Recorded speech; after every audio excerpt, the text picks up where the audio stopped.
Yes, everybody. Hope you're doing fantastically well. It's Connor here, and we are back with another One Leeds episode. Yes, we are back with another rumour mill, and here we go, as Fabrizio Romano says. We've got a lot of detail today on the Leeds United sphere. We've got opinions, we've got actual rumours, and it looks like we've got a solidified link as well in there with a certain German individual, which is how the headline reads on this video. Before we get into it, everybody, make sure you go check out the Patreon, where we've got 2 bonus videos per week. We've got another one coming. I believe it is. What day are we on today, everyone? It is today or tomorrow. There you go. So there's going to be a bonus video on the Patreon. If you found some extra content out, go check that out. It also helps the channel massively. Make sure you do so. We've got about 165 members over there now. So thank you so much for your continued support over there. Let's get into it, shall we? Okay, so Ben Dinnery reacts to the worrying Adam Forshaw situation. This is something which is fascinating. I've not heard a lot of people talk about, rumours when it comes to Adam Forshaw leaving the club or what's going on. But Ben Dinnery has delivered his sort of worrying response to the injury suffered by Adam Forshaw. Obviously, we know with Forshaw now he has missed 73 games for Leeds United, which is absolutely massive. In my opinion, I don't know whether or not he should have been given that extension. It just seems like there's reoccurring problems with Adam Forshaw consistently. I think we've got a fair few of those in the side as well. But he was ruled out for the final weeks of the 21-22 campaign after fracturing his kneecap. And Ben's essentially just spoken really about the more worrying thing is, which is probably going to be Adam Forshaw's mentality. When you've gone through all of these depreciating injuries, all of these problematic scenarios that he has done, where is he going to be at mentally? We can talk about his physical breakdown. We can talk about his football breakdown, maybe, which I don't think is there. I think his IQ is still there. He's not my, I don't favour Adam Forshaw as a football player. However, what I do absolutely love about Forshaw is how committed he is to Leeds United. And this is what I was speaking to people about the other day when I was trying to just get the message across that, Leeds upgrading on someone like Adam Forshaw for a bench option, when I use the example of Lewis O'Brien, is how I would have liked Leeds to go at points this season. The rhetoric back to that from several fans was, well, do you know what Forshaw's done for Leeds? This is the problem. It's sentiment. We need to move on. We need to grow. We need to develop. And unfortunately for Adam Forshaw, with the injury that has come now, his mindset is going to be seriously affected by this. And I'm not saying for once cast him out. I'm not saying that. But what I'm saying is, football can be a ruthless business, and as I say, sentiment can get you so far. But it is interesting because we all still love Forshaw, and we've got a lot of feeling towards him, haven't we? But Ben said the injury itself isn't just a concern, but the background at Leeds is more worrying. We'll have to wait and see on the severity of the injuries. We sometimes don't want to read too much into it, but once again, this could be an Adam Forshaw situation where he's out for a period of time, and then Leeds United, you're looking at the central defensive midfield region, as callers were talking about on the phone in yesterday. And is that now looking a little bit like, the Rocker and Adams signing is really splitting Calvin Phillips in two, isn't it, with the distribution and the breaking up of play? Is that now really problematic, the fact that Forshaw could be out for a significant period of time? Who knows?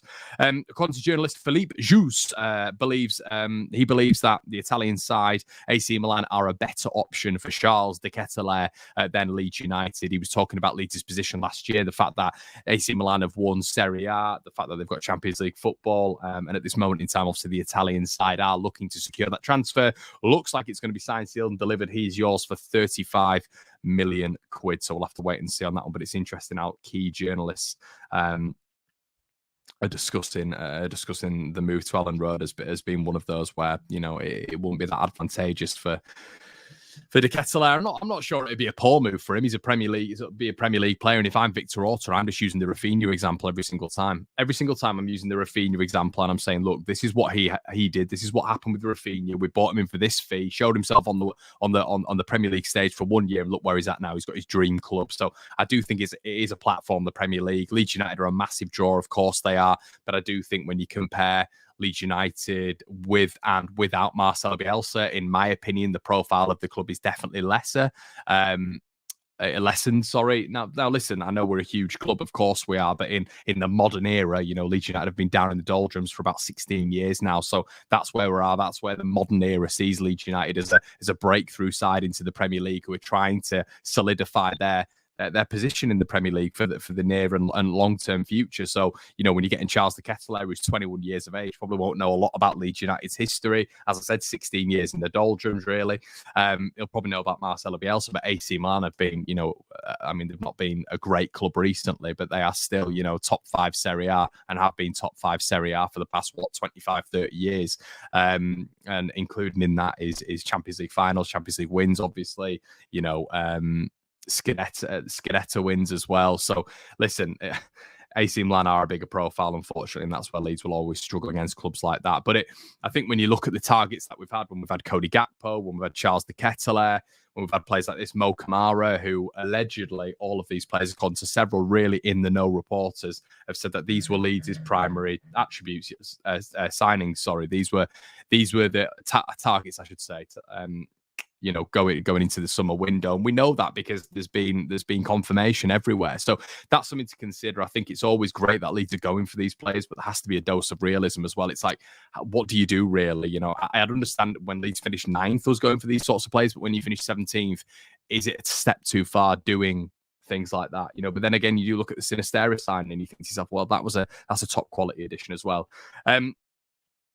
So apparently Burnley have rejected an approach from Everton for Maxwell Cornet. Obviously, we know Leeds are delivering a lot of money at the minute. There's potential this season that we go to a back three at some points. Now the left wing back option / left midfield option is still up for debate with Leeds United. There's been a lot of chat about Maxwell Cornet. And according to Alan Nixon of The Sun, Everton's initial approach for Maxwell Cornet is being knocked back, which leaves the door open for clubs like Leeds United, Newcastle, and Crystal Palace. So there you go. Going to be interesting to see what happens there. Joe Gelhardt, it looks like him and Crescencio Somerville are going to be signing two obviously separate long-term deals with Leeds United. Joe Gelhardt, really exciting. It looks like we're on the verge of announcing a 5-year contract for Gelhardt, which will tie the youngster down to a deal till 2027. Fantastic news. Means that if Leeds are to sell on at some point, I hope we're not. I really hope we're not. But yeah, we'll have to wait and see on that one. I have absolutely no idea. I have no idea if we're in a selling model like Leicester are, if it's going to be Meslier and Gelhardt next year, you know, if we're going to be looking to sell those players on, those real sellable assets. I hope not, and I hope we're not going to go too deep down the Leicester model, because I do understand that it's all about selling your best assets on, but sometimes that's going to come and bite you. It might bite us this year. I don't think it will, but I think, you know, there is going to be a point where that bites you. You know, when you're selling on your best assets consistently, that is going to be problematic, isn't it? So, okay, now the big rumor today, everybody, and it's been reported by Tutto Mercato Web, that Leeds United are reportedly preparing an offer to sign PSV Eindhoven defender Philippe Max. Now, okay, so Philippe Max isn't an unusual individual here. He really isn't. He's not somebody who you're thinking, wow, who is that? Philippe Max has been on the scene for a long time now, turning 29 years of age this year. No age, everybody. 29 is not old. But yeah, he spent, I mean, he's got so much experience. 28, as I said, turning 29 this year.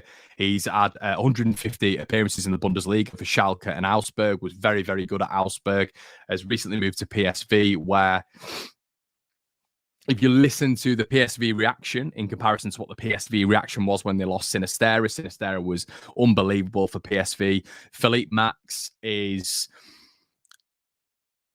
the reception for him leaving hasn't been sort of from an upset point of view from a lot of PSV fans. They're absolutely happy with him leaving. 56 appearances there, of course.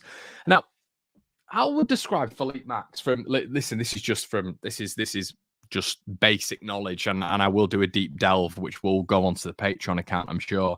But Philippe Max, just from what I understand of him, is an extremely good set piece taker, which is where a lot of his advantages have come from. You know, Joachim Low, in the German manager, wanted him on the international stage for his absolute unbelievable nature when it got to going forward. His attributes really cater towards him getting forward.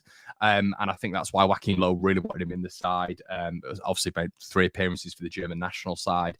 I think going forward, he's really good, technically very gifted as well, loves bombing up and down. And obviously with this Leeds United side, the width is key, isn't it? You know, the fullbacks are going to provide the width because everything else is narrow. Now, this is the thing with Junior Firpo, isn't it? Junior Firpo, very, very good going forward. Got great pedigree at Real Betis. Didn't do as well at Barcelona, of course, and it follows a very sort of similar trajectory when you're looking at someone like Philippe Max. Was unbelievable in the Bundesliga, has tailed off a little bit, and at PSV, it's not been incredible for him. It hasn't been an insane sort of rise for him, which I think for Leeds United getting a left back in, I sort of want a left back for the next 3 or 4 years who's going to be very, very consistently good. I want a left back in who we can rely on. I want a left back who's going to play every single game. I want a left back who, 7 out of 10 most weeks, because I know how difficult that position is, and I'd arguably like a left back with experience in the Premier League. So yeah, it's a very different profile to what, for example, Christensen is. Christensen is a very, very good one-on-one defender. He's very good at getting forward as well. He's excellent in the air. His spatial awareness is very good. All of these sort of buzz phrases and buzzwords that you are sort of acclimatizing to getting used to when you look at the Jesse Marsch system and Leeds United. Now, and that's why you look at Christensen and you think he's the ultimate profile, and he'll do very, very well at Leeds United.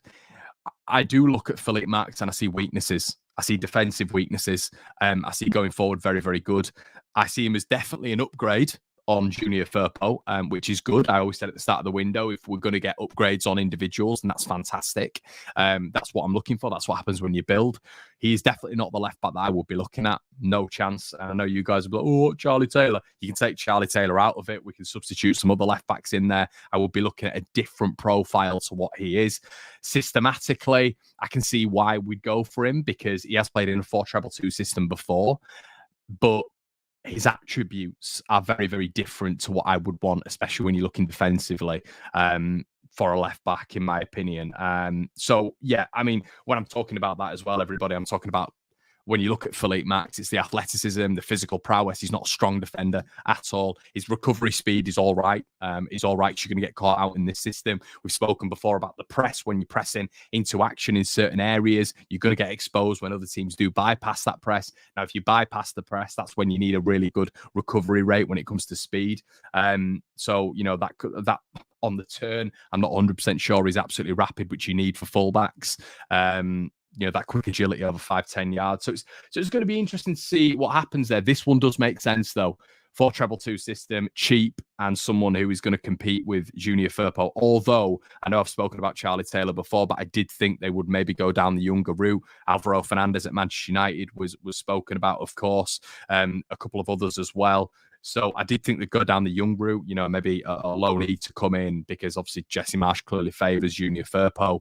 So yeah, fascinating to see, fascinating to hear. Please let me know what your thoughts are in the comment section below, everybody. Do you agree with what I'm saying? Do you disagree? Am I being a negative so-and-so? Do you think that Philippe Max is going to light up the world? Or do you think that maybe alongside what I'm saying, it's a bit of a risky signing, which we don't need for a left back at this moment in time? Let me know what you think, everybody.